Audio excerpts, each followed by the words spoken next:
Plaintiff Samantha Heilman was friends with the defendant, but she says because the defendant performs as a drag queen, he uses his charm and charisma to manipulate people into getting what he wants. Samantha is suing her former friend for travel expenses and impound fees. Defendant Rusty Hackett admits that he and Samantha were good friends, but he claims Samantha became clingy and got jealous whenever he would spend the night at another man's house. Although Rusty admits to owing Samantha some money, he believes she's being vindictive and is only suing him because she's angry that they are no longer close friends. Prove your case. Well, Rusty and I aren't friends anymore because I got tired of him using me. He is a drag queen professionally. He's very charismatic, very fun. He's an entertainer, and he uses that to manipulate people and get them to like him and get things that he wants. He's the type of guy that when we're out at the bar, he'll order a round of drinks and expect somebody to pick up the bill. A lot of times that was me. He's fabulous. Yeah, isn't that great? So in summer of 2008 is actually when grand. we met. Right. We actually worked together. We were co-workers for a skincare company, and we bonded right away. Like, we have really similar family histories, similar mom situations. So we related to each other a lot. We'd go out for drinks after work in West Hollywood, which is Boys Town. It's a gay neighborhood, strip of bars. We went there pretty often, so we became regulars. We started to know people. We're young and beautiful and always out, so we got a lot of attention, and he loved that. And I mean, so did I. Like, it was always a lot of fun. Where would you get the attention from? I'm serious, Boys Town. Well, it's Boys Town, but I mean, everyone, it's... Not attention as in interest as a mate. Right, you mean of course not. But I mean, everyone has their, like, pretty friend, sidekick, or, their girl that they hang with. So I got a lot of attention as well. Now. So in the end of October, we went to Vegas. No. I'm going to stop you and ask things when I need to know, because I am gay friendly, I am non-discriminatory, and I always want to say the right things, because a lot of times in society, you have discriminations and problems when people don't know each other. Right. It isn't as much as you don't like each other, you just don't know each other, you don't know what to say. An immigrant moves into town, he's your neighbor, you don't really know that ethnicity very well, so you don't know what to say. You say the wrong thing, because you are culturally ignorant to them. And so that's why I like to learn, because I don't want to say anything that is culturally insensitive or negative or wrong about homosexuals. All right? So don't think I'm not trying to... I'm just trying to learn. Isn't there another name for drag queen? It's not a negative. Oh, drag queen is not referred to as negative? Okay. So nonetheless, you all are popular at the bars. So this became a regular thing, and we, knew a lot of people in the area. At the end of October, we decided to take a trip to Vegas. One of his ex-boyfriends lived in Vegas. We were going to go have a nice, fun weekend party. Let me allow him to give some background on your friendship. Yes, sir. So far, so good. I wouldn't say that we're not friends right now because I've taken advantage of her, however she wanted to write that off.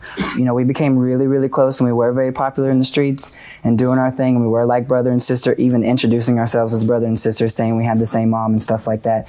And then we had a huge falling out after about a year of knowing each other over a boyfriend of mine that I stopped talking to that she would continue to talk to. So then I was like, I feel you're being a little disloyal. And a lot of people around me were very concerned about, like, what's Samantha's attachment with you? Like, why are you guys always together? And there was even moments where she would, like, get upset, like, if I was supposed to spend the night at her house but stayed at a guy's house instead. And then I wake up to... Excuse me, Your Honor, that he always thought I was, like, so in love with him, and I had this, like, thing for him. And so that's a little bit over the line. Like, I didn't get jealous because you had a boyfriend. She was very clingy. And then after we had our falling out... Clingy. Let's write it off as clingy. After we had our falling out, about 6 or so months later, she called and wanted to make up. So I say, let's make up. Okay, great, move on. So we started being friends again, but the dynamic was a little different, So it was like... How so? Well, personally, I was setting boundaries because, like, I was the one who stopped talking to her, and she was the one who called me saying that she had missed me and she missed our time together and things like that. So this is around the time where we started working now in the same mall. I was just working for a different company, and that was when I started the whole Raquel Red moment, which I brought you a picture, by the way, Judge. This is for you. Yeah, I can autograph this for you for $5. Well, I mean, my ex-friend is suing me over here. I need to get money one way or the other. That's right, one way or the other. And I have 3 others, so that's $20. That's it. Yeah. Small. You fool a lot of people, I promise you that. Work it out. And I do. So You you're gonna do it, right? So that's how I roll. Go ahead. Anyway, so me and Samantha are still like, because we're working together every day, and we're, and she's at work. She's always out in the streets with me, and so she was very supportive of this, and even come to a lot of my performances. And then this Vegas trip happened, and it was kind of like when Samantha and I would go out. It was like sometimes she'd pay, sometimes I would pay, and she had like this. Some term like if it's under 300 it's no big deal, or if there was times where I was like, girl, I'm broke, I can't go out, she'd be like, I got you, we'll just add it to the tab, but it wasn't like, oh, last weekend we went out and we spent X amount of money, now I needed you to pay me back. So it was just kind of like just left. I mean, even once I asked about a debt and she said, that's just sitting on a credit card somewhere, don't worry about it, so. Excuse me, Your Honor, that's not true. Right. I would constantly, there was always constant communication between myself and Rusty about how much was owed. Give me the specifics. The trip that we did take to Vegas, 2 of the largest bills I put on my card. And he was responsible for half of that. So I do have the receipts for those 2 expenses, for drinks, and then also for like a club cover charge, this gay bar in Vegas. And there was a very elusive, like, I had the money at the time, so I wasn't stressing him about it. No, what was the agreement? He just can't, the agreement was, on these couple occasions, like the 2 receipts that I have were large purchases that we didn't expect when we were in Vegas. Once we were at the Venetian, it was this huge tab, and there was like an entertainment tax and all this stuff. And so, I was like, okay, well, I'll get it, but like, we'll split it later. Also, we took What did he say? What's that? What did he say? That was the And he said, and that was the agreement. He's like, okay, well, I'll We'll pay you back. split it. Yeah, we'll split it. So both of these, he's responsible for half of. All right. And then the second one was, we went to a bar and we got there, and there was some celebrity appearing that night. I think it was a drag celebrity, actually, I'm not sure.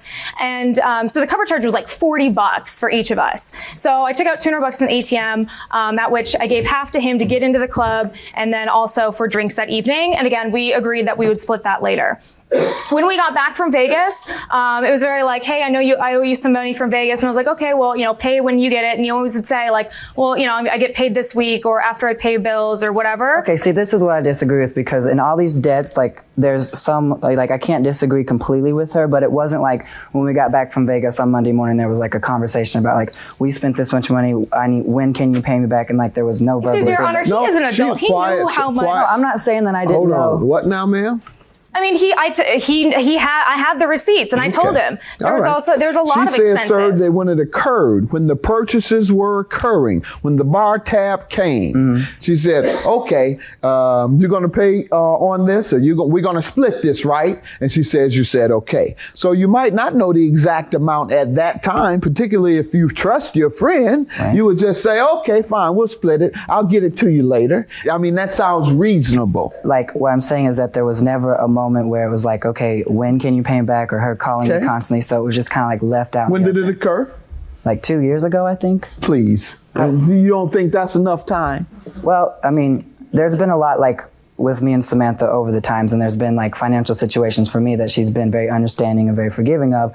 So it wasn't until I think like when I was like, she felt the boundaries that I was doing, that it kind of seems like kind of interesting that all this comes up now out of nowhere because of this car situation. Like she's a little upset that I'm not as close, or I don't call her as much. All right, let me get to the car. Right. There's actually one other thing from travel from Vegas. The initial trip to Vegas, I was present, and it was in October. In November, he actually went back to Vegas and to visit the same ex-boyfriend. He called me about noon one morning in a panic, and he went out last night and they were out really late, and he like missed his flight that morning and called me and was like, look, I missed my flight. I don't know what I'm going to do. I work tomorrow, because we were working together at the time. And he's like, can you help me out? Like, what am I going to do? I disagree. I never asked if she could help me out. No, why would you call me otherwise? So I told him, I can get you a flight in a couple hours. Like, do you need me to do that? Like, you need to get home. So did you do it, ma'am? And I did. And I have a receipt. I spent about $150 to get him home, and which he did not argue. So did you agree to repay this? I didn't know that it cost her anything, and I never agreed to. But you asked her, you never agreed to pay. He knew exactly how much it cost. We never he knew discussed exactly how much it cost me. You didn't know it cost anything. When we got off that phone call, she called me back and she said, you're on the 6 p.m. And I even asked her, I was like, how did you know what airline I was with? How'd you do that? And she's like, don't worry about it. And even when I hung up, my boyfriend was like, does she work for you or something? I'm like, that's Samantha, you know, she's always to the rescue. But my question is, how much did you believe she paid? I was under the impression she simply changed my flight. Okay. I wasn't sure if there was a flight change. Why wouldn't you have been able to change it yourself? Well, I was on the phone with her and I was telling her the troubles and she's like, let me call you right back. So you were dry begging? Dry begging? Yeah, that's what they call it. I don't know what that means. That's what they call it, man. That's when you call somebody and you don't ask them directly for anything, you just start talking about all your money problems. I don't know about all that. Yeah, you know, I owe so and such a bill. Yeah, how much? Oh, it's $150. Oh, that's not much. Yeah, and I don't know how I'm going to pay it. Need some help? No, I don't want your help. No, I insist. Well, all right. That's